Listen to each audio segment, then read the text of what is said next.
Alright guys, here it is. The Web 3.0 video I hinted at about a video ago. Now, you might ask as the uninitiated, Web 3.0? I've never even heard of Web 1.0 or 2.0.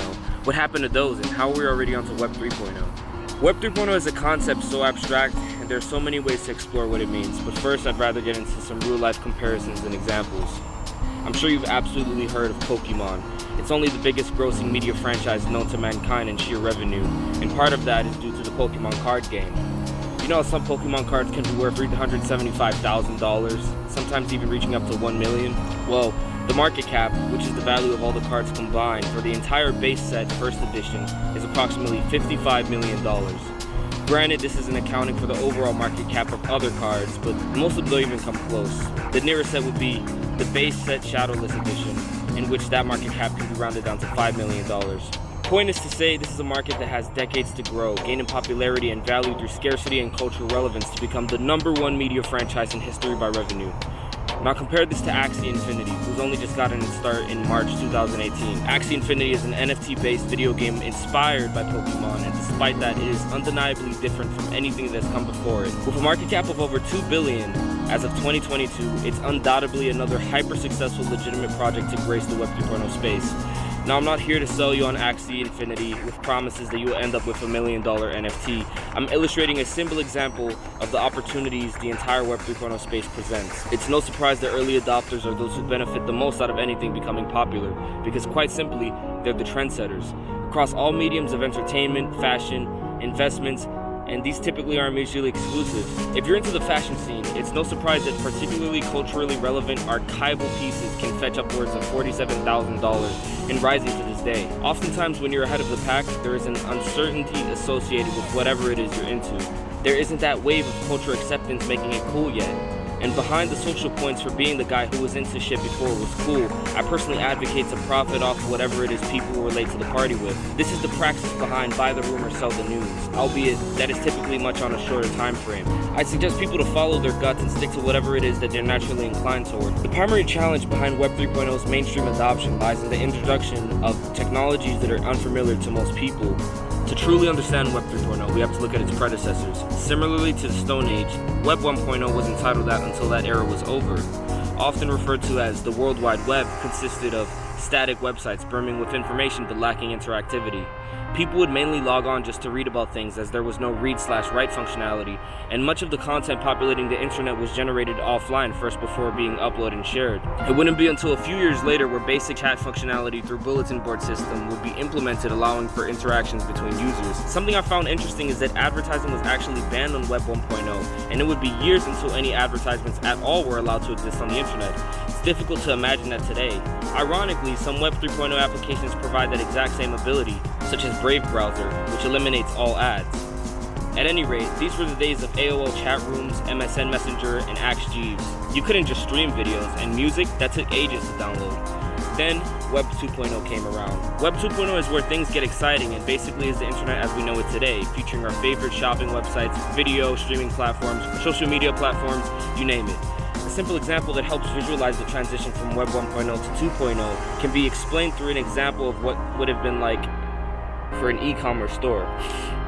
An e-commerce store built on Web 1.0 would have been like a shopping magazine with some basic images and text that a user can scroll through and read, but that was about it. Web 2.0 is what enabled all the additional integrations and features, like being able to add items to a shopping cart, check out, and leave a review for others to read. It revolutionized the way we shop online, making it a seamless and enjoyable experience. Web 2.0 would also bring about the revolution of user-generated content, in which everyday end users such as you or I could create things and have them posted on the internet, such as this video, or those embarrassing and cringy Facebook posts from back when we were in high school. Anybody remember MySpace? It was the epitome of the Web 2.0 era, where we could customize our profiles and connect with friends in unique ways. So Web 2.0 truly transformed the internet into a vibrant and interactive realm where we can shop, stream, create, and connect like never before. It's an exciting era that has shaped our digital lives in countless ways.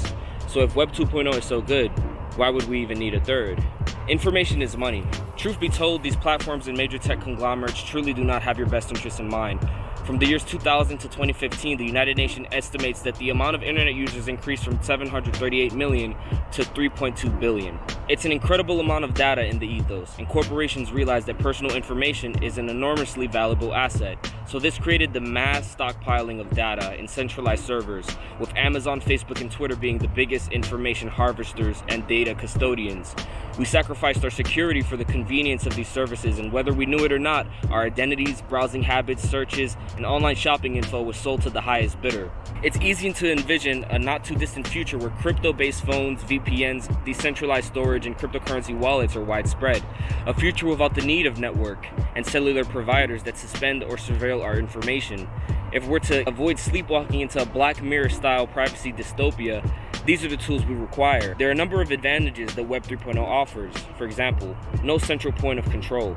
Blockchains provide a trustless platform where the rules are unbreakable and data is fully encrypted. You aren't at the mercy of governments killing websites or companies revoking you the permission to use their service for whatever reason, like banning you because you don't align with their political narrative. Another example, ownership of data. Regaining complete control of data with the security of encryption is one that is massively understated. At present, big companies like Amazon and Facebook have factories of servers storing information on things like dietary preferences, income, interests, credit card details, and more. It's not merely to improve their services in a quality of life sense. Marketers and advertisers pay billions each year for this data. Permissionless blockchains. Anyone can create an address and interact with the network. The power to access permissionless chains cannot be overstated. Users will not be barred on account of geography, income, or a host of other sociological and demographic factors. Wealth and other digital assets can be transferred cross-border quickly and efficiently across the world. We are currently at the young and evolving stage of Web 3.0, but with significant progress. Currently, the crypto market cap is at 1 trillion with over 112 billion traded in crypto each day in volume. We have over 80 million blockchain wallets worldwide, owned by only 2.8% of the world's population. It is suspected that this technology supporting Web 3.0 will grow at a rate from 85.9% from 2022 to 2030. Unleashing the power of Web 3.0, mobilizing the evolution. These are colossal numbers, but bear in mind, they can only materialize as a genuine reality if the technology undergoes mass adoption, just like its predecessors Web 1.0 and Web 2. The burning question is, how can we ignite the widespread embrace of this transformative wave, considering the game-changing impact Web 3.0 holds for the future of the internet? To unravel this mystery, we can turn to the history of Web 2.0's triumphant journey, spearheaded by none other than smartphones. Mobile phones, the vanguard of Web 3.0's evolution. While the advent of Web 3.0 is an inevitability, it faces a multitude of challenges, including cost efficiency, scalability, accessibility, and user experience.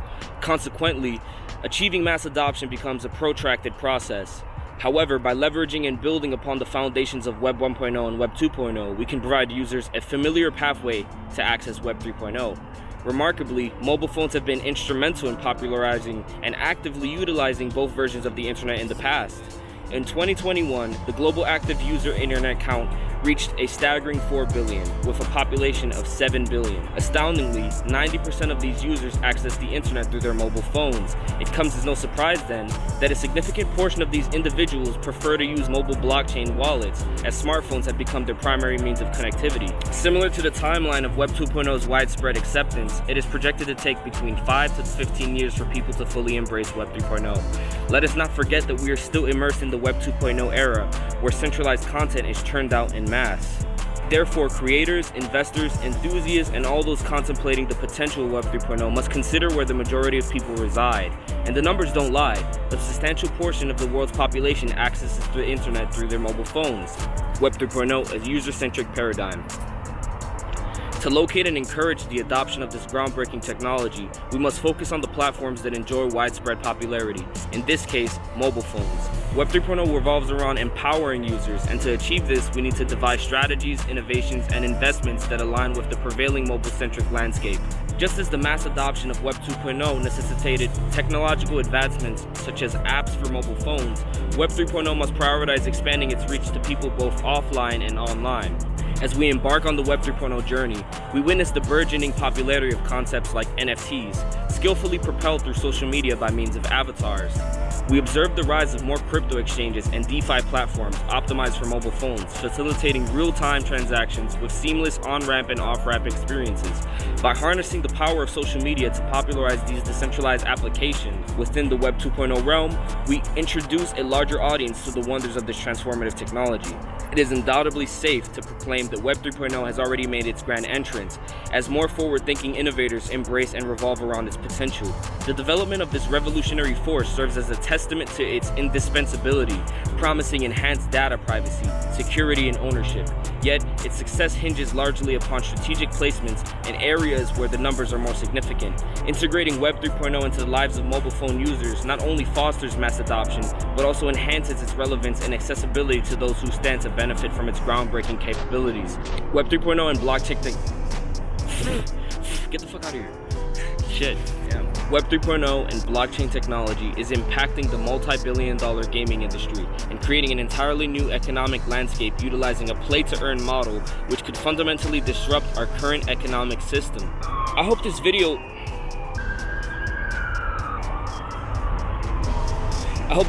illustrated to you that Web 3.0 and its applications in the real world are still very much in the works as well as in conceptualization phases. Alright guys, talk soon. Gee, that was a mouthful. And that's what she said.